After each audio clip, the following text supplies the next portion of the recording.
listening to Am I The Bolcast, the only Magic the Gathering podcast you're listening to right now. Ever, period, right now, at the moment. It's me, Mikey C, Mike Carrozza. I'm your host. You know me from EDH Rex, Am I The Bolus column. Gee, I wonder if they're related to this podcast. Yes, they are. Don't worry about it. It's all me. And joining me again after some time, not joining me because of scheduling stuff and me being out of the city, is my co-producer, co-host, sweet angel, super genius, Morgan Sanchez. Hi, Morgan. What's happening, Mikey? I'm on my Sleepy Saturday kick, and I think you are too. Oh, Sleepy Saturday. I can see perfectly clear, but I'm looking at my video, and my eyes are barely open. Yeah. This is just normal. This is natural for me. It's like my eyes aren't open and I'm seeing, and now I open my eyes wide and that feels wrong. So I'm sleepy too. It's a Sleepy Saturday edition of the Bolcast. We got ourselves a mailbag today. Before we dive into the mailbag, we're going to do plugs and sponsors. So let's get into it. As always, our podcast is sponsored by Cardsphere.com. Shout out Cardsphere. Cardsphere, get your cards here. There's a referral link in the description of this episode and on YouTube, on wherever you get your podcasts. Just click on that link, sign up for Cardsphere, and get to trading your cards. Trust me, it is just probably the best way to find cards that you're having a hard time finding, a good way to get some value out of your cards that you want to get rid of, but don't want to trade into your LGS because they're not giving you a fair price. You're gonna be able to consolidate your collection and add some gems to it just by using Cardsphere.com. Morgan, do you have a Cardsphere story for us? A lot of gems. That's for sure. I mean, my current wants and haves and buy list are stacked of late. I actually just got rid of a bunch of Tarkir Dragonstorm stuff that I listed the other day because I'm thinking, like, I've had these piles under my desk for about the last 100 years, right? And nobody remembers this ancient set called Tarkir Dragonstorm, so I'm like, oh, these are probably going to sit for a while. Like, this set came out 100 years ago. Yeah, it's a real collector's item it's at this point. Ancient collector edition stuff, yeah, and it's just all garbage, right? It's just all a bunch of bulk rares. And so I listed up, and it's all gone like the next day, dude. I got to go to the post office. I got to go to the post office like today. All right, on the Sleepy Saturday. I'm screwed. On the Sleepy Saturday. Cardsphere too good. All right, Cardsphere like so good. I'm cooked. That's a good thing.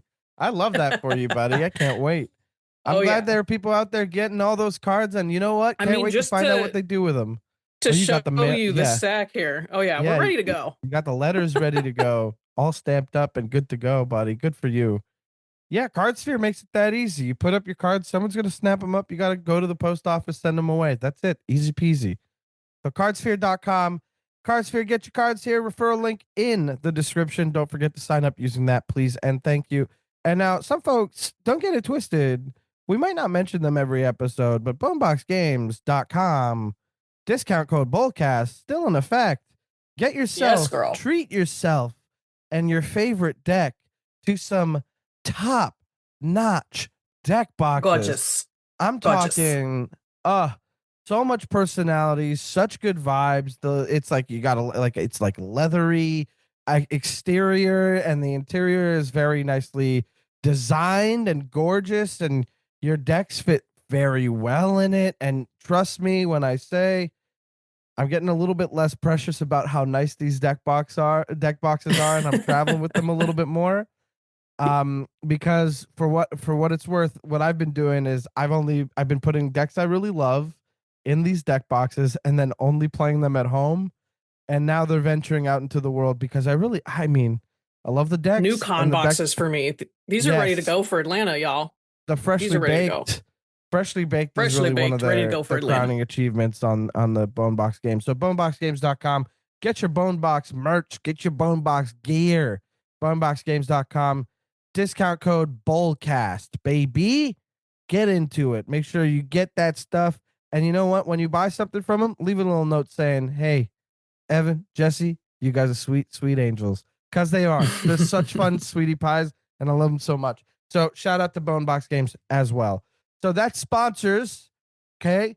Shout out to that listener who wants us to have hard lines and like time codes to skip over that, this is for you. Now we're going to talk about where you could find us before we get into the mailbag, so we can shut it down real quick after. I'm Mike Carrozza, MikeCarrozza on Twitter, Instagram, Blue Sky, all that good stuff. You can find us also at I The Bolcast on Blue Sky as well. You just use my Linktree /Mike Carrozza. You'll find dates and deets to comedy stuff, my comedy album, some videos, and of course, this podcast. Tell folks that you listen, tell them that you like it, get more people on board. And also submit your stories to amithebolas at gmail.com, because we read those and we're going to read one today. So it's very important for you to do that. And we really appreciate those who do and when you do. So thank you so much to our listeners who submit those stories, because without you, there's no column, there's no podcast. And I appreciate you. Morgan, where can people find you? What do you want them to check out for you? I am stuck on Blue Sky at Indigo Gentleman, and you can check out all the cool stuff that our writers do at EDH Rec every single day, Monday through Friday, at the EDH Rec homepage and our articles section. Oh, yeah, there it is, edhrec.com, and of course, Indigo Gentleman. Let's get into it. Are you ready for this one, Morgan? I'm ready for some mail. Okay. I'm ready to dive in. I opened one that specifically says one for the mailbag from our pal Tyler Day, aka RopeArrow, who RopeArrow is an artist based in, I believe, in the East Coast. Sweet angel Tyler Day. He did a secret lair, if I'm not mistaken. It was a secret lair where it's just counterbalance, deafening silence, and Eldrazi conscription. And then there was a legendary angel, and I forget which one it is. See, Lisa. No, it's Bruna, Light of Alabaster. Anyway, RopeArrow did some incredible work for that secret lair, and frankly, I think they should bring him back for some more. I've got the deafening silence print on my wall behind me. It looks sick, and I highly recommend you check out his work, buy some stuff, and deck out your place with his art. Yes. And now we're gonna get into a little story submitted by Tyler. So this is going to be read sight unseen. I'm just going to trust that he didn't say anything up. Sorry, Ken. All right. No. Here we go. Hey, buddy, really like the mailbag episode, and I think I've got another small one that isn't worth a full article. LOL. I'm sure you get the mill question all the time, but I think this scenario is a bit different. Am I the bolas for embracing the archenemy role in my mill deck? And the context is attached. So here we go. I love mill. It's probably my favorite mechanic, being a built-in alternate win con. As a mill-loving West Virginian, when they printed The Wise Mothman, I got emotional. They made a card for me. Anyways, everyone else hates mill. Bracket skill issue, play recursion. And I kept powering down my Mothman deck despite it winning only a single time, which is because, mill isn't very strong. I even cut my Junji Ito Doomsday that I included for being too good, but also it's a massive flavor win if you know any IRL Mothman lore. My deck was eventually non-functional and missing all the cards I actually liked. Despite this, I was still targeted super early by people who vehemently hate mill, usually getting knocked out by like turn 6 consistently. In response, I'm recently decided to embrace it and just play the good cards because I'm getting hard targeted. I still run no doublers, very little +1 counter synergy, which I'd argue is the stronger way to build Mothman. I added a single Thoracle Game Changer and 2 tutors, being Fiend Artisan and my boy Doomsday. There's a combo of Mindcrank and Blood Chief Ascension, but it's slow, and I can't really tutor for it, and I'm always clear when I play a combo piece. I think this deck is firmly in bracket 3 and still very rarely wins against a pot of precons. The goal is to gradually mill my opponents, again, no Bruvac or other doublers, with Doomsday and Thoracle being a dramatic emergency switch that can save or kill me very late game. It turns out it's hard to get triple black and double blue in a 3-color deck. Despite still almost never winning, I still get comments that the deck is too strong, occasionally even calling it CEDH. And he put a little ghost emoji with its tongue out. Am I the bolas for shoring up my defenses against a full table? Here's the context that he added. The LGS power level is all over the place and nobody ever really cares because besides Mill, we will all openly evaluate the threats and team up when needed. It's mostly bracket 3 upgraded precons, but there's several people playing bracket 4 big stompy decks that are actually too strong to get a pass for being stompy. Feel free to edit down or not use at all. Just trying to get you some more content. Hope you're doing well. And I sure wish I was in Canada right now. LMAO. Thank you, Tyler Day, RopeArrow. Okay. Oh, he also sent the bless. deck list. Bless. Yeah. Ooh, and the deck list. Yeah, I got to look at this deck list, and I'll tell you what, it looks fine.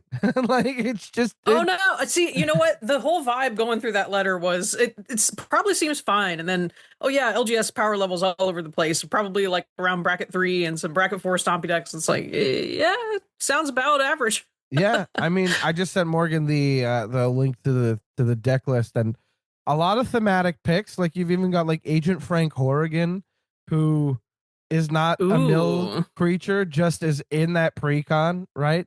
It's a but we're proliferating those rad counters, right? So which that is a mill deck. That's Galaxy Brain, right? But and there's some proliferate in here because that's what the Mothman does. But it's also kind of like, sure, this isn't like a turbo mill situation. Like you said, no Bruvac, no doublers, a couple tutors, but that's about it. Yeah, I don't know. I'm looking at this and I'm kind of like, it's fine. I really like that there's some thematic inclusions here. There's a lot of Fallout cards that I'm seeing that, you know, just tickle my fancy as a thematic player. Right. And I'll say, if I can, as a quick aside to Mill in general, Mill used to be probably my favorite mechanic that I always wanted to make work in Standard. Sure. And the reason why I got on the Mill train was because of one of the best cards printed of all time. One of the best Mill cards of all time, one of the best General Magic cards of all time, which is Glimpse the Unthinkable. Ooh, 2-mana Mill card is 10 nuts. Cards. I look at the art, look at the effect. When did that card was originally printed in Dissension, I believe. Okay, so this is like 2005 that this card comes out. Unbeatable. Yeah, in my opinion. And I said, you know what? I need to go straight Mill in every single format I ever play for the rest of my life because of this card. So I get the attraction, the immediate attraction to Mill. One card converted me. It's so it was printed in Ravnica, City of Guilds. And there we go. What you should know about Glimpse the Unthinkable is that it was so prevalent at the time in a couple formats that it was shorthanded to one word, which is glimpse. And you know how ubiquitous a card has to be for it to become the single word, or even like a shortened thing like ramp. You know, ramp becomes like common parlance. Glimpse is not something that happens often enough that, like, you know, you see a bunch, but it used to be glimpse. Oh, okay, gonna glimpse on this turn and that's it. You know, it's like it's not even the full. So that to me is also saying something. One thing I'll say about Tyler's deck before going a little further is that you don't play nearly enough lands. You got to play way more lands. You're not playing nearly enough ramp either, I don't think. So that's my 2 cents. But there's clearly a bunch of flavor picks in here with a lot of Fallout stuff, like Morgan mentioned. Some real like Mill all-stars, you know, like new and old, like Colossal Grave Reaver and Hermit Druid. You know, there's Muldrotha the Gravetide in here, which you of course expect. Like there's a bunch of stuff in the deck that you're looking at and you're going, this is pretty standard Mill stuff. This is also not too oppressive. This is pretty fine. But let's talk about his submission. So he's asking, am I the bolus for embracing the arch enemy role in my Mill deck? Essentially because the context around this is that he plays at his LGS and his Mill deck is, you know, one of his favorites, and it keeps getting claimed as over the top or too powerful, despite it not really being such a turbo Mill. Like just looking at it, it doesn't have any of like the really big Mill spells. Like it just has a couple of like some self Mill more than anything. There's no there isn't like a praying sanity.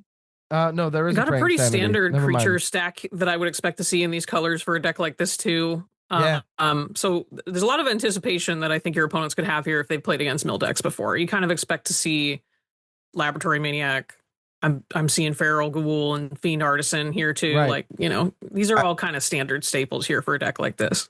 I'd say the only one that's kind of like, raising my eyebrows a little bit besides Doomsday and Thoracle, that kind of stuff is Hirobi Death Swale in this deck. Is if you don't know Hirobi, it's 2 black for a 4/4 flying spirit, legendary spirit from Kamigawa days. Whenever a creature becomes a target of a spell or ability, destroy that creature. So it's basically you can't target anything, otherwise it gets destroyed. And the Wise Mothman, that line of text says whenever one or more non-land cards are milled, put a +1/+1 counter on each of up to X target creatures, where X is the number of non-land cards milled this way. Doesn't say creatures you control. So it's basically turning your mill into a bit of a machine gun, which is great tech for anybody looking to be the meanie. And I think this is the kind of card that you're including, and it's being received as like maybe a little strong. But even then, I don't see it as a this deck doesn't strike me as one that I would be too vexed by. I'll tell you that much. But mill in general. Yeah. Like, we are both people who can appreciate mill. I used to have a mono blue mill deck that was actually Dimir. It was only hybrid Dimir cards and blue cards allowed in the deck. I mean, and artifacts, of course, like colorless stuff. But I took that apart recently because I have now a regular Dimir mill deck and a Sultai mill deck, which is like the Master Transcendent, the backup commander to the Wise Mothman. And of course, Lazav Wearer Faces from Murders at Karlov Manor, which I still maintain is a pretty good set. Okay, I've got 2 of my favorite commanders from that set, and I'm not going to lie, the restrictions have made me feel really good about them. Teysa Opulent Oligarch and Lazav Wearer Faces both come out, do their thing. They're innocuous enough that the board isn't any of the wiser that they are absolutely integral to the entire deck. Like, they need to be there, and yet people don't touch them. Because they're underestimated. They're from a set that is so oddly maligned. And people are just like, all the values wrapped up in the Surveil lands. Yeah, for now. But I think there's so much more to that set, and I urge you to go through that file and look through it again. That's just a Murder at Karlov Manor appreciation chat. But that said, I used to have a mono blue mill deck where the whole thing was mill. We're doing every really good mill card is in there. Every really bad mill card that I enjoy, like Keating Stone, is also in there. I did have Bruvac the Grandiloquent in there to double up the mills. I didn't care. It was just cool. Like, the deck was fine. Yeah. It never won because people hated getting milled.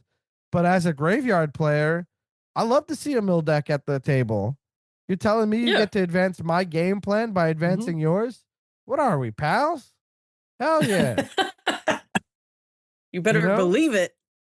Yeah. Mill is just one of those, I think, iconic alt win conditions that just feels good. It feels good because it feels like you have a chance against it. It feels like almost like the game turning into a game, right? Like, okay, now I got a clock because this guy's coming after me, right? Like, maybe that's less of an issue in Commander because you have more opponents. But I mean, I remember back playing Dual Commander, it was like, oh crap, I gotta like get my stuff together if I'm gonna figure out like, there goes half my deck. Oh, like, what am I gonna do? Like, it's so iconic and fun to me to play and to play against, in my opinion, because it doesn't feel like I'm getting steamrolled by mill ever. Even when, take out a chunk of half the deck, like, well, guess what? Maybe that whole half, God knows it was all lands, right? Like, okay, how am I gonna fix this in the next little bit here? And because you can kind of see, you can kind of tell, you can kind of feel when mill is getting the best of you versus you're kind of getting blown out by somebody's like insane extra combat trick Aikido situation.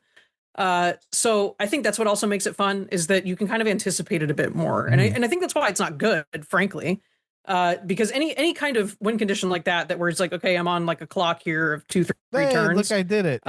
Gives you that much more of an advantage as the opponent playing against that deck to fix yourself against it. Right. So, but it's still fun because when you get a win off mill, it's just like, well, clock ran out, deck ran out. Back and listen to it's brings up I don't a lot know. of great points. I can't see anything bad here like for any party, in my opinion, based on my experience. When Magic was being made, and they encountered in playtesting the first time somebody ran out of cards, they could have just decided, okay, well, now you don't draw a card and you keep going until you lose. And instead they were like, well, I don't know, the game's got to end there, right? You're out of cards. You can't do a fundamental step in the game. Yeah, when you go to draw, you lose. If you can't draw a card, then you're done. That's it. And that became like tech later on, right? That's something that people ended up forcing as a win con rather than like a loss condition, like that was kind of incidental, if anything.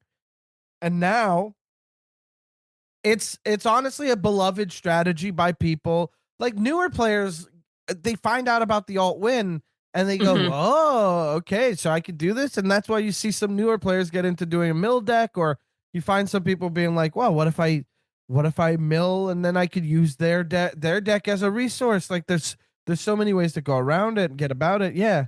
Hello. Not to mention, of course, like if you're milling stuff, you're getting rid of some stuff, you're putting it in the graveyard so it's a little out of reach, but you run the risk of putting it right into their hands. Ashiok, like hello. Sometimes decks are built to return cards to their hands, and you're just supplying that to them. Or even, even if you're not seeing those cards, you're seeing those cards, so you have a little bit of information of like what's left in your deck. And but I do think that, yeah, I do think that it forces you to kind of be like, okay, well, I know my deck. I need to remember what's still in there and what I can draw into and make those plans for anticipation, that event. right? And playing against Mill is not something that I'm mad at unless it's like so much all at once. Unless it's an immediate, like, I can't stand it when it's like, yeah, yeah. Yeah, or it's just immediately like, hey, I played Bruvac and Traumatized, and that's game for you. And immediately I play hellbent. Mystic Sanctuary. I'm gonna get the Traumatized back. Somehow, that means next turn one of the other guys is gone. Guess what? I have a Vidalcan Orrery and a draw spell. No, there isn't.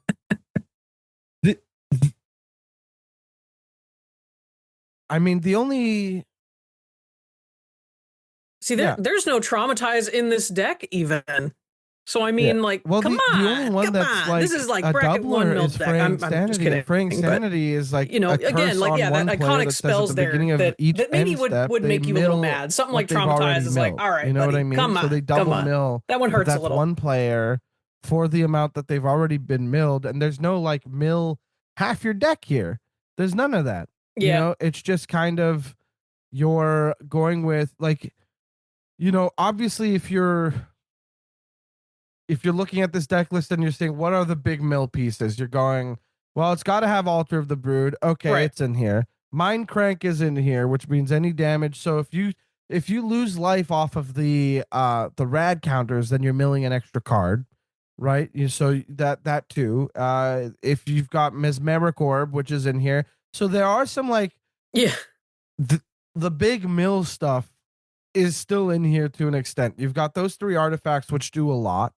Then of course you've got, the rad counter stuff from the commander, and then I'm looking at and the rad counters just in general.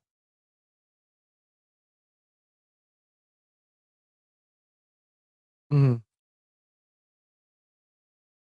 I think that this is a great example of like, a mill deck that balances like the mill part with the rad counter part being a component of that, right? Like it's not just straight like hard mill. Like let's do some rad counter shenanigans. Let's have some cool creatures with some cool effects that interact with that mill action. I think so too. Versus just like this is something that's going to steamroll everybody it comes across. And I like that about this. Frankly, I want to play against this deck. There are a lot of rad counter cards. I want to play against it and I want to play with it. I guess Frank Corrigan is a little bit more useful than I thought he was initially. ETBs end attacks proliferate twice. Yeah, I mean, like, but again, that's just 2 more rad counters, and like rad counters are milling and dealing damage. So, honestly, it's tough to really fully evaluate. Yeah, he's a big nasty. Mill decks go, this feels like an upgraded precon. There are so many cards from the Fallout precon that haven't left the deck. And even then, there's some cards in here that I'm kind of like, I don't know if this is up to stuff anymore. These are clearly like some flavor inclusions. Some cards are like, definitely like, hey, I'm building the Mothman deck, so obviously I'm gonna keep a couple of the rad bugs in here. Like, yeah, sure. You know, there's stuff like the Mind Skinner, which if a source you control would deal damage to an opponent, prevent that damage, and each opponent mills that many cards. Yeah, it turns like your deck from going commander damage into continuing the mill theme. I just yeah, I don't see it personally. Like I get that, there's a couple of things that Delicious. maybe could go hard. Like I'm just like, I know the water crystal means that every mill is actually 5 cards, and that goes crazy, like an Altar of the Brood, and you play anything that makes a token when something gets milled, like a Sidisi Brood Tyrant, you know? But that's into your graveyard. Is Zelix the same thing? Okay, Zelix is different. So that would keep the thing flowing. This Yeah, that to me is crazy. I want to know who these folks are to explain their answer as to why they think this could potentially be a CEDH deck. Because I think what's happening here at the LGS is that we were talking about this in one of our previous calls where this deck had what, like I think a total like 30% win rate across like these 30 games or something, right? Like something like that. And people are like, oh, this deck is like crazy overpowered and like blah blah blah. And like there is a difference between a deck being quote unquote strong / overpowered / CEDH versus, hey, guess what? I just managed to go off because I drew all the stuff I needed and nobody interacted with my things and everything's working out perfectly. Like maybe that's what's happening here. I think it is, to be honest.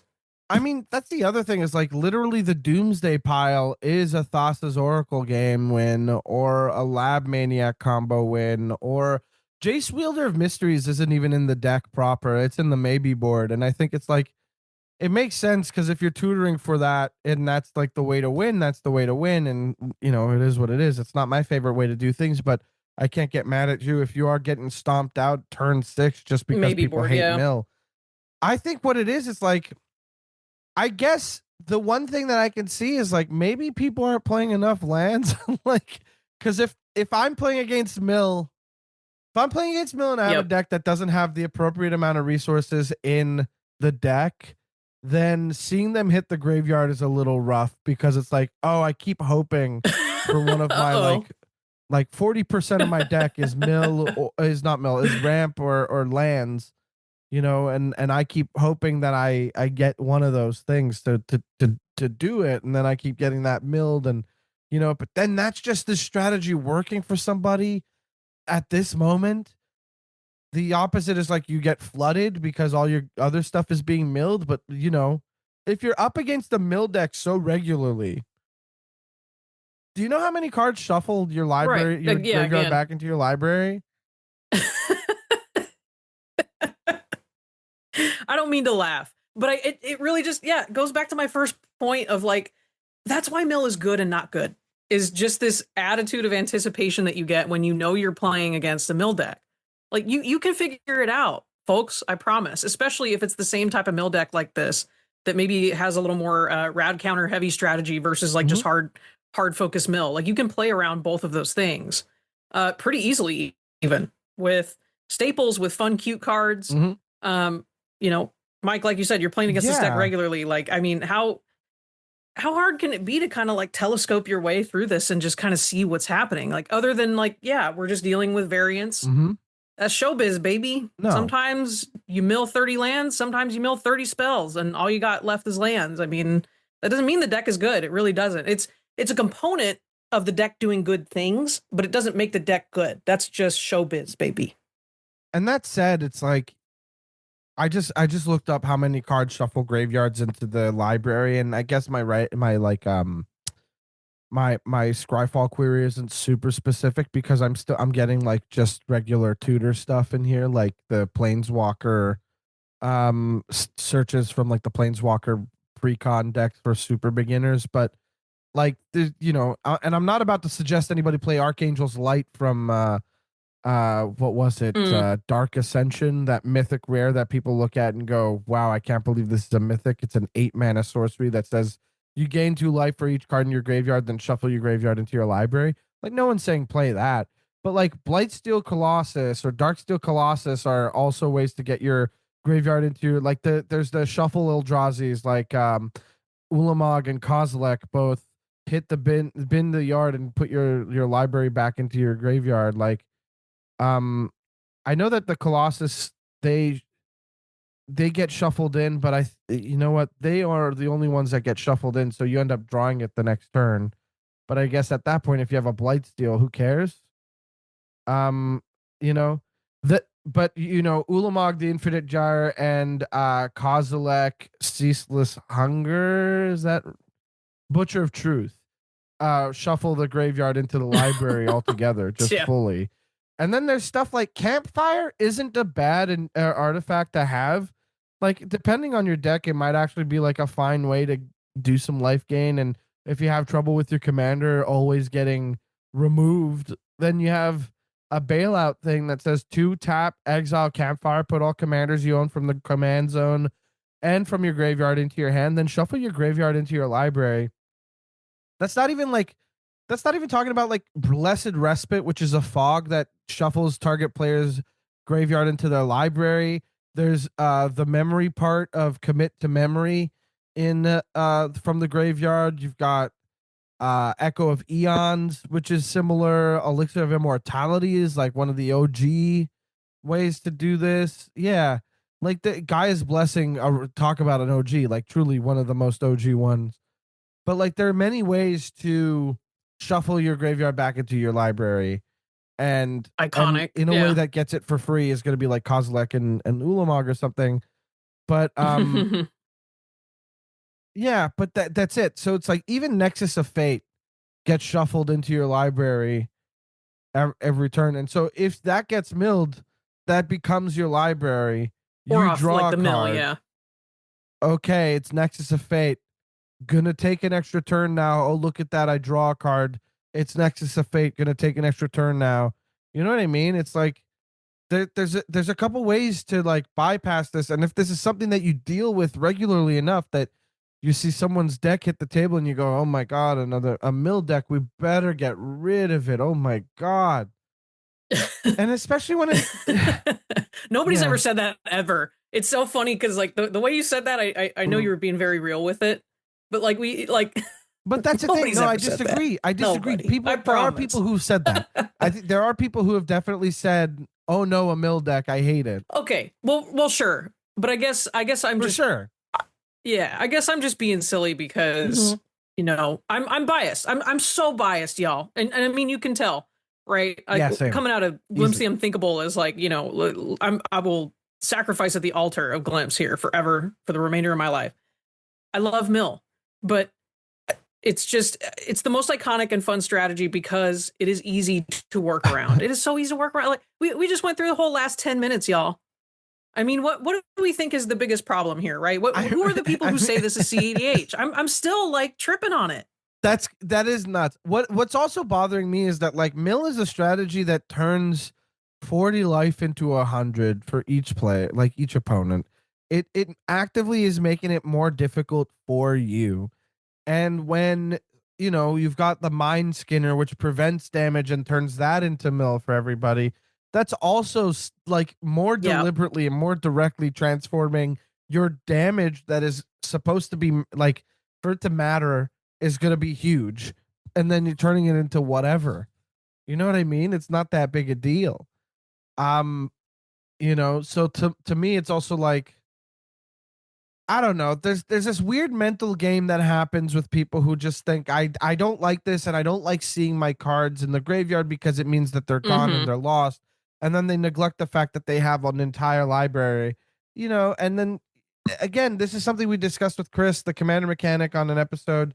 And I think that he nailed it. He's got a bunch of good reasons to enjoy mill, and one of his reasons is a little tongue in cheek, but I agree, is like you'll get to see your whole deck. And isn't that nice? You know what I mean? Like there's something to the idea of like whenever I mill myself out completely, using whatever self mill stuff that I'm doing, I still get to be like, wow, I can't believe I did that. Whoops. Hey, look, this deck is crazy. You know what I mean? And really, like you were saying earlier, with all these options to get stuff from your graveyard to your library, I mean, your graveyard is basically your second library, y'all. And I mean, if you're the type of person where you're seeing these mill decks a lot at your LGS, my first response would be, all right, it's time to make a graveyard deck. It's time to make something where, I'm going up against this mill deck and we're having a real battle of wits here. I'll tell you what, you don't even need to make a graveyard deck to benefit from somebody playing mill at the table.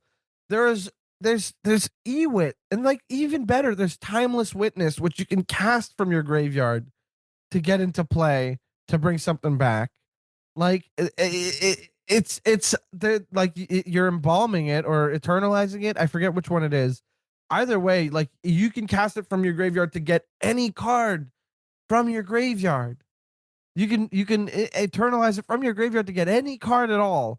That and it's basically like, yeah, you got a big hand now. You know what I mean? Like, also, not for nothing, if you're playing in black and you're not running like one reanimation spell, I will say you gotta trust your boy when I say play a reanimation spell willy nilly. I think you'll enjoy what happens because you've got more options than you think or notice. Just the one. I I don't know.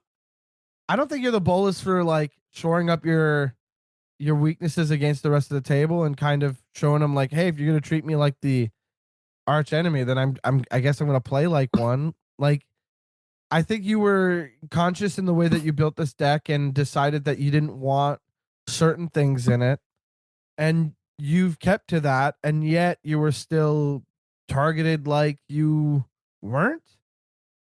So yeah, I don't think that's quite fair, and frankly, it's just like a literal. I think it indicates that within the group or the people that you end up playing with, there's no real understanding of like, hey, mill isn't like the worst thing to be playing against.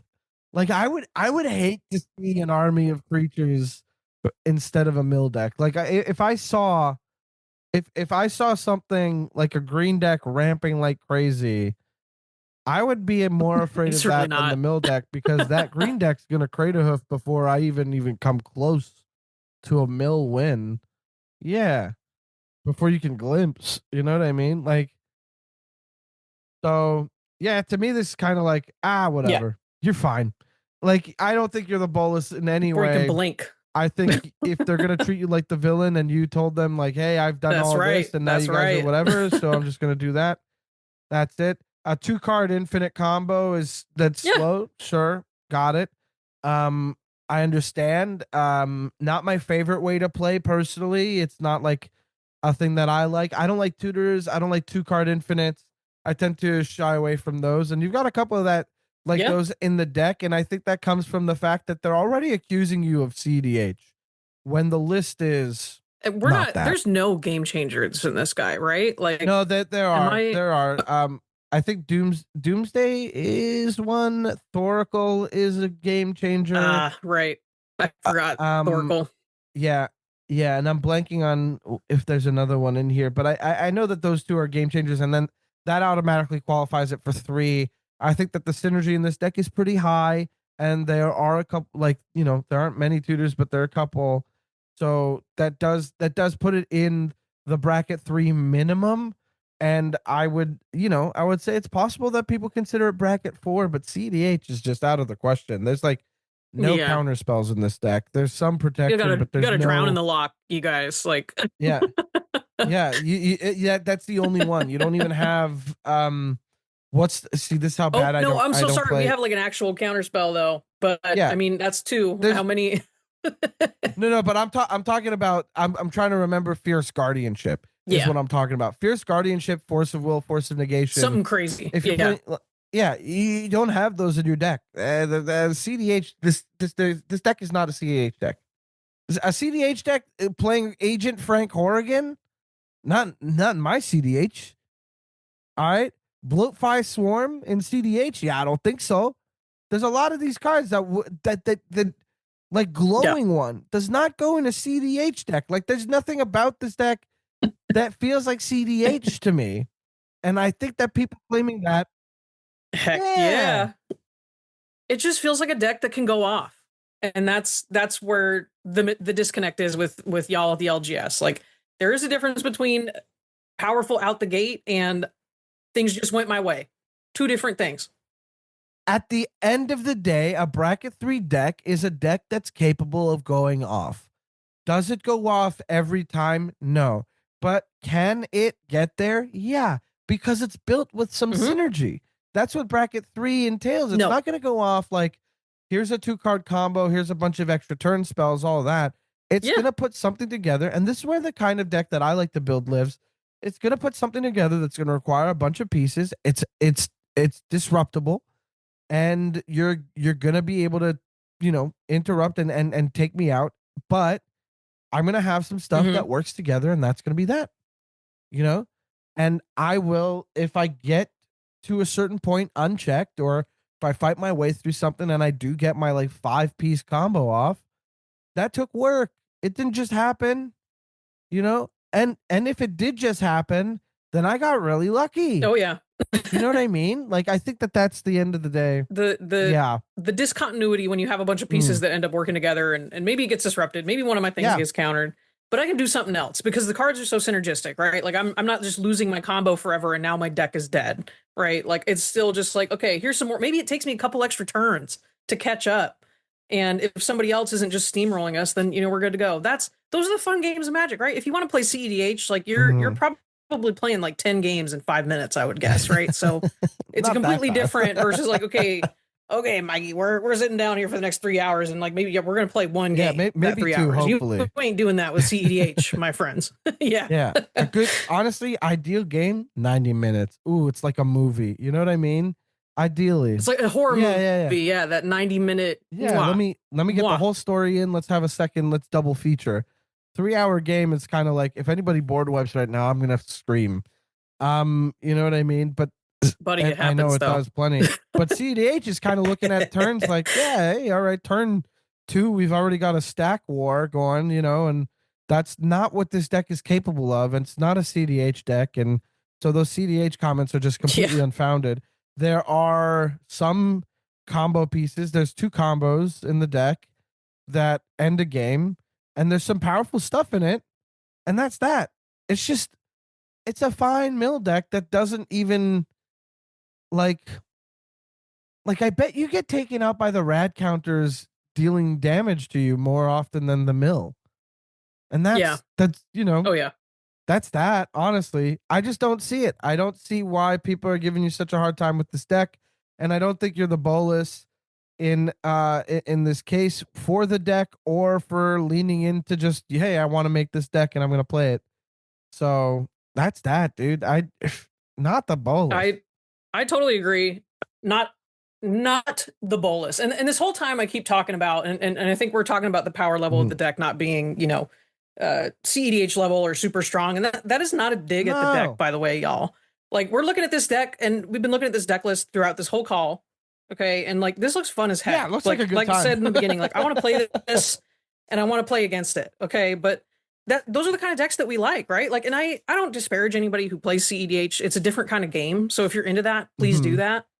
But I mean, you don't want to like go throwing something like that, a label like that around to a deck like this, just because maybe you misunderstand power level, or you misunderstand how the win conditions work, or maybe your deck needs work, right? This deck looks fun as hell, y'all. Okay. Like, we need to put the deck list up in this description here, and I'm sure we will, but I mean, take a look at this, and if anybody says this is CEDH, y'all need to write in and like defend your answer here. Real. Okay, maybe tell one of your LGS folk, like, okay, give us an essay, we'll give you some money, right? Like, we'll put it up on EDH Rack if you can convince us from the editor that this is CEDH worthy. That's right. We'll figure it out. We'll figure something out. Send it to amithebolas@gmail.com with the subject line, RopeArrow's deck is CEDH. Okay, and we want to hear from you. I will say, looking at this deck, hopefully, okay, so Tyler, you're gonna have to keep this deck as is on the site, and like clone it wherever on this site that you're building with, clone it there, and then tinker with it in that other one. But this link will still be the same for us. I will say, Tyler, I know you're listening. You submitted. I'm gonna tell you what I have to say about this. More lands. You need so many more lands. You're playing 6. You're playing 6 as a creature that gives all your permanent cards retrace. Permanent cards in your graveyard have retrace. Come on now. See, be careful though, because those lands are going to take them into CEDH territory. Yeah. The only thing CEDH about then this deck's going to be is cracked. that the land count is lower than it should be. Yep. So be careful. Be careful, y'all. Brew at your own risk. Tyler Day, aka RopeArrow, not the bolus, and that's official. True Eugene. True Eugene, baby. We're gonna dip out of here. We're gonna tell you, hey, we did the sponsor stuff off the top. Make sure to use our referral link in the description, cardsphere.com. Cardsphere, get your cards here. Boneboxgames.com. Get your Bonebox merch, accessories, products, everything. Discount code Bolcast for a little something off the top, baby.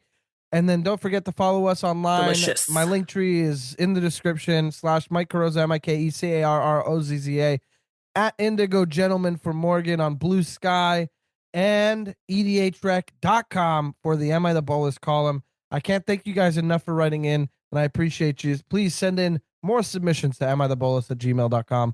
And that'll do it. Anything you want to say before we scoot the day here, Morgan? Ready for the day to be scooted? I can take me a nap.